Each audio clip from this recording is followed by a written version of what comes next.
നമസ്കാരം. വനമാലിയിലേക്ക് ഏവർക്കും സ്വാഗതം. ഇന്ന് ശ്രാവണ പൂർണിമയാണ്.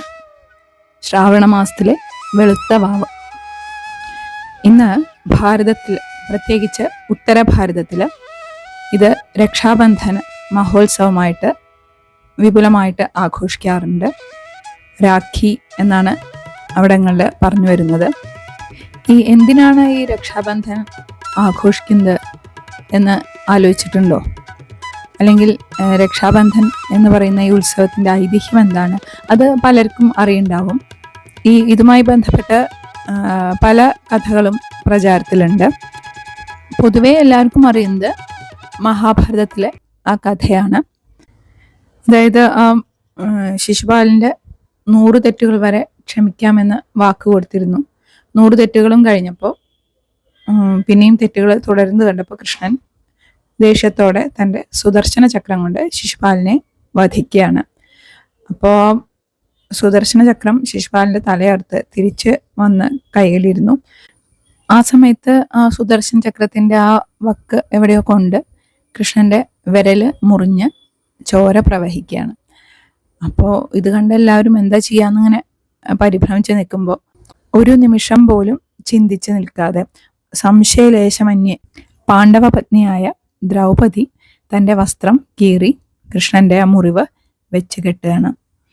ഇത് കണ്ട് ആ ദ്രൗപദിയുടെ ഈ പ്രവൃത്തി കണ്ട് മനം നിറഞ്ഞിട്ടുള്ള കൃഷ്ണൻ പറയാണ്, നിനക്ക് എപ്പോഴെങ്കിലും എന്നെക്കൊണ്ട് ആവശ്യമുള്ളപ്പോൾ ഒന്ന് സ്മരിച്ചാൽ മതി, ഞാൻ അവിടെ രക്ഷയ്ക്കെത്തും എന്ന് പറയുകയാണ്. ആ വാക്ക് കൊടുക്കുകയാണ്.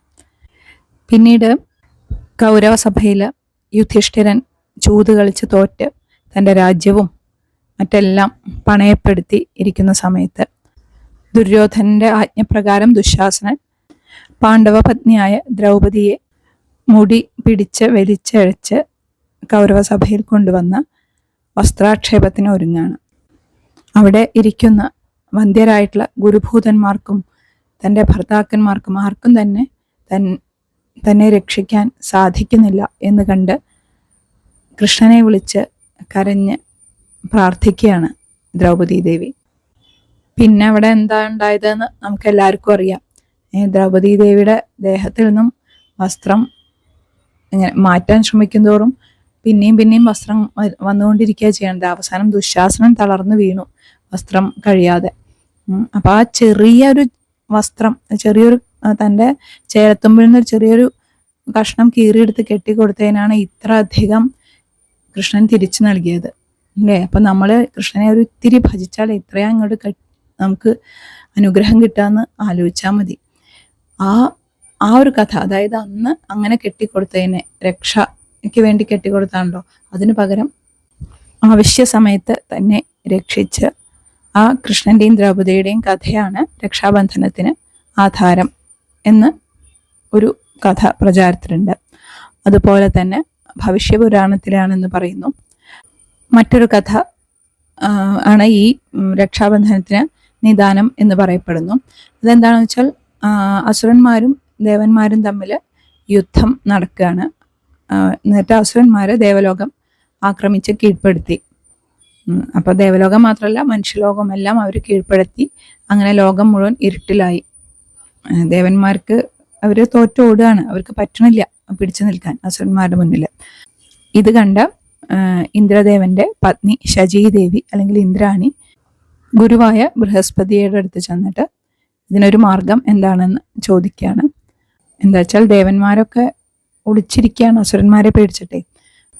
അപ്പോൾ ബൃഹസ്പതി എന്ത് ചെയ്തു? ഒരു ചരട് എടുത്ത് അഭിമന്ത്രിച്ച്, അതായത് മന്ത്രഞ്ജലി സിദ്ധി വരുത്തിയിട്ട് ശചീദേവിക്ക് നൽകി.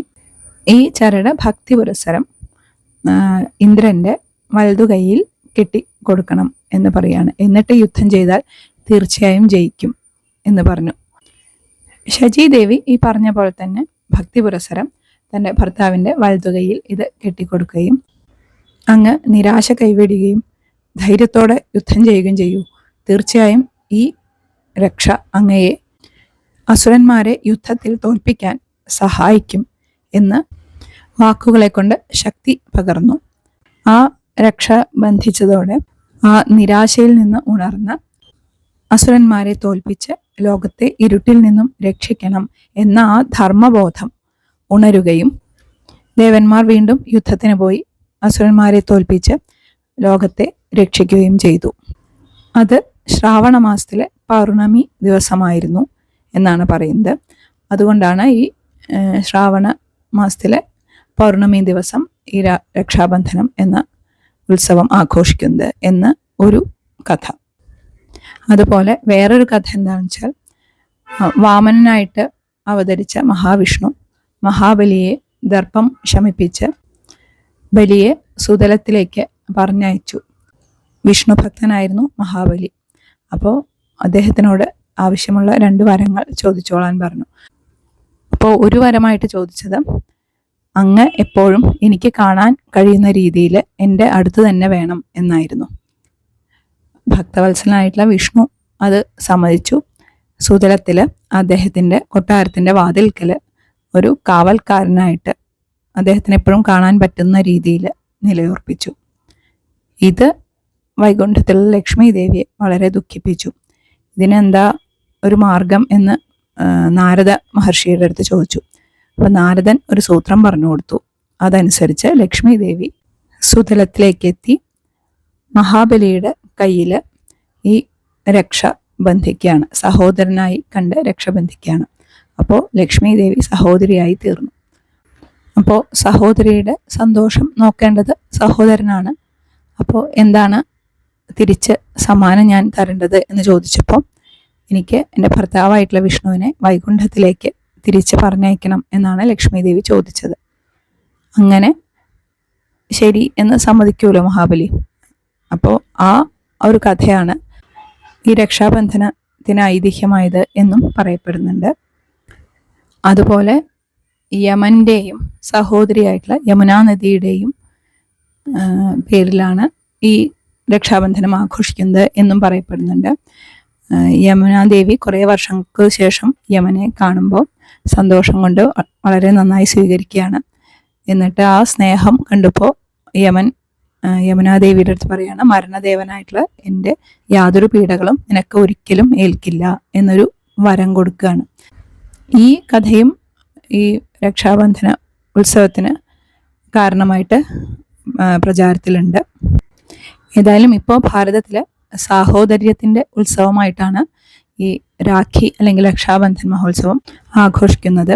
ഇവിടെ നേരത്തെ പറഞ്ഞ കഥയിൽ ദേവാസുര യുദ്ധത്തിൻ്റെ സമയത്ത് ദേവന്മാരുടെ രക്ഷയ്ക്ക് വേണ്ടിയിട്ടാണ് ശചീദേവി ആ രക്ഷ പൂജിച്ച ചരട് അദ്ദേഹത്തിൻ്റെ കയ്യിൽ ബന്ധിക്കുന്നത്. അവിടെ അവർ ഭാര്യാഭർത്താക്കന്മാരായിരുന്നു, സഹോദരന്മാരല്ലായിരുന്നു. അതുപോലെ മഹാഭാരതത്തിലെ കഥയിൽ കൃഷ്ണയും ദ്രൗപദിയും രണ്ടുപേരും മിത്രങ്ങളായിരുന്നു എന്നാണ് പറയുന്നത്. അവിടെയും കൃഷ്ണന്റെ രക്ഷയ്ക്ക് വേണ്ടിയിട്ടാണ് ആദ്യം ദ്രൗപദി കൃഷ്ണന്റെ വിരലിൽ തൻ്റെ വസ്ത്രശകലം കൊണ്ട് ബന്ധിച്ചത്. അവശ്യ സമയത്ത് കൃഷ്ണൻ അത് 10 മടങ്ങായിട്ട് ദ്രൗപദിക്ക് തിരിച്ചു നൽകി എന്നത് സത്യം. ഇവിടെ ആ ബന്ധത്തിൻ്റെ പരസ്പര പൂരകത്വമാണ് നമ്മൾ കാണുന്നത്. ഇന്ന് ഇവിടെ ആഘോഷിക്കുന്ന ഈ രാഖി അല്ലെങ്കിൽ രക്ഷാബന്ധൻ എന്ന് പറഞ്ഞ ഉത്സവത്തിൽ കേവലം പൂജിച്ച ഒരു ചരട് ബന്ധിക്കുക എന്നതിലുപരി വലിയൊരു സന്ദേശം തന്നെയാണ് നമുക്ക് പകർന്നു നൽകുന്നത്. ഭാരതത്തിൻ്റെ മഹത്തായിട്ടുള്ള ആ സംസ്കാരവും പാരമ്പര്യവുമാണ് ഈ ഉത്സവം എന്നല്ല, നമ്മുടെ ഓരോ ഉത്സവത്തിലും നമുക്ക് കാണാൻ സാധിക്കുന്നത്. എല്ലാവരിലും എല്ലാത്തിലും ഈശ്വരത്വം ദർശിക്കുന്ന സംസ്കാരം, അതാണ് ഭാരത സംസ്കാരം. വസുധൈവ കുടുംബകം എന്ന് ഉദ്ഘോഷിക്കുന്ന സംസ്കാരം. ഈ ഭൂമി മുഴുവൻ തൻ്റെ കുടുംബമാണെന്നും അതിലെ ഓരോരുത്തരും തൻ്റെ സഹോദരന്മാരാണെന്നുമുള്ള ചിന്ത. അങ്ങനെയുള്ള ആ ഭാരത സംസ്കാരമാണ് 1893 ചിക്കാഗോയിൽ നടന്ന സമ്മേളനത്തിൽ സ്വാമി വിവേകാനന്ദൻ ലോകത്തിന് കാണിച്ചു കൊടുത്തത്. My brothers and sisters of America, എൻ്റെ അമേരിക്കയിലെ സഹോദരന്മാരെ എന്നാണ് അദ്ദേഹം അഭിസംബോധന ചെയ്തത്. ഏകലോകം എന്ന ആ മനോഭാവമാണ് ഭാരത സംസ്കാരത്തിൻ്റെ ജീവനാഡി.